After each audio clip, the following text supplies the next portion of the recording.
right. Welcome, everyone. Very excited to be here and talk about this incredible story with these two main protagonists, traditional finance and DeFi, belonging to two different worlds. And, you know, the title is clearly provocative, but it really is the question, do they really hate each other? But before starting the story, I want to tell you a bit more about the narrator, about myself. I started this journey in the blockchain for business in 2016 with IBM. That was my first assignment with IBM AMRO, a very important bank in the Netherlands. And this blockchain project, the use case was related to real estate. Now you may wonder, what's anything to do, a bank with blockchain and real estate? That was exactly, I think, the beginning and the starting question that I also had in my mind when I started this journey. And then slowly, I had the opportunity to work with many industries in the space, from the financial institutions, financial space, from the healthcare, energy sector, food chain, you name it. Slowly moving in this direction, I joined Consensus as a solution architect, where I had the opportunity to dive deeper into the DeFi and NFT space, and finally landed on the Chainlink Labs chip, where I'm now working with institutions to tokenize real assets. Looking a bit at the background of the story, where it really begins, there was one important year that really changed completely the way in which we look at traditional finance today, and that was 2008. A white paper came out, no more than 15 pages, and described a new way of providing a solution for finance to send money from A to B without using intermediary, in a secure way, in a reliable way, in a decentralized way. Bitcoin was born and slowly made it through the media, getting good and bad news or views from the media. But 2014 was an interesting year. After surpassing the $1,000 US dollar, Bitcoin landed on Microsoft Xbox platform, and where it was accepted as a payment method. However, wasn't all good story for Bitcoin back then. There was a lot of fear and connected to the technology, mostly for the not understanding of what was really coming with. So represented really like a threat for traditional finance, mostly for the points that we highlighted before, disintermediation. They also bring with it the loss of control, right? Like traditional finance is used to control data, manage information, and paychecks, etc. So that was definitely a big paradigm shift. Regulatory compliance, there were concerns there, as Bitcoin, as a start, unfortunately, was tagged and attached to, stigmatized to malicious and unfortunate events in the dark web. And of course, there was also something positive about that and about the technology itself, but the media decided to highlight mostly these kind of use cases. And finally, the consumer shift. Traditional finance thought that blockchain and Bitcoin could take away market shares, could take away basically people, users, client, and therefore value away from traditional finance. The next slides will show that was exactly the opposite, but we will see in a minute. But it was 2015 when blockchain 2.0 came out, that it was a really turning key part of this story. July the 30th, 2015, Ethereum, the world computer, came out. And Ethereum promised and delivered to cover not just one use case, that it was traditional finance, that was like sending money from A to B, but actually for something more on the substratum, on the foundation. Why not using this technology to do something more complex, right? Having a machine that run globally in a distributed way to execute anything. Anything can possibly come to our mind. And I think a lot of industries and companies really take the word. But the very interesting things was like Bitcoin was only one use case for the Ethereum co-founders, and they envisioned much more. Why could not do change ownership on a real estate of a car? Why we cannot like create digitalized tickets and assign ownership like the one that I signed for this conference? So 2016 was a great year for the industry because they started realizing that the technology was a great fit for what they wanted to do. And here it started the famous era of blockchain for business, or what I like to define with this quote: I got a blockchain, what's your problem? So this was the famous and unfamous moment of the technology taking place in the industry. A lot of good things come out, there was a lot of experimentation, but at the same time, use cases were not real. We were not really solving a real problem. And what this image wanted to picture here, a Ferrari brewing coffee, is really putting two things together that are not much relation. They are two amazing things, but really don't work together, right? And this is kind of a metaphor of many use cases that we've seen in the industry back then. But something I want to highlight, these are, I would say, some of the partners and people that work to build the blockchain, what we can call the blockchain for business, and drive institutional adoption from the age of 2016. Avalanche Fabric, Cord, and Quorum were only a few of the frameworks that played a role there. And really, all this industry, all these companies trying to put together effort from competition to collaboration, to work together to achieve the same goal: drive adoption, institutional adoption for masses, and take blockchain to the next level. Now, you may notice that in this group of people, you may recognize some of these logos. They are not just technical companies. There are food industry, distributors, retailers, banks, and more, right? All these together collaborated to produce an increment for the industry of what we are today. So they really contributed heavily, trying to also solve some of the problems that blockchain came with, and that it was not really matching what business is looking for, like privacy, for example. So they come out with solutions like channels, like subnetwork, right, private transaction, to try to guarantee that.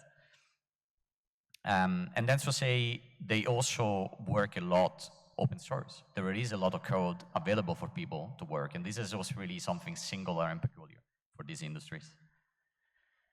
These are some of the important production releases and events that came out from 2016 to 19. I work with some of these projects, use cases, and direct contact.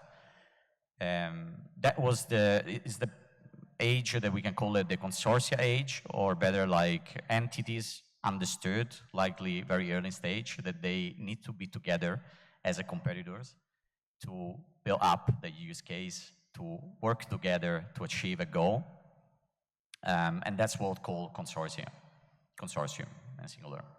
So TradeLens, Maersk, IBM Food Trust connected many retailer distributor and really taking the provenance and safety of food from farm to table. And we trade a collaboration of 15 plus banks putting together to work on instant settlement. And then something happened. Someone pulled the plug. We started seeing in 2022 that many of these experiment production works fell apart. And I really want to highlight, look into the reasons. I'm trying to find out retrospectively what happened. I think if we look at the idea chart of how a high-tech usually work in the industry space for business, we have a very big hype on expectations that get that curve very high, to then getting into this period of true of disillusionment where we were at. The reasons that I identify about this falling, I want to call it, one of that we stressed before, most of these use cases were not real.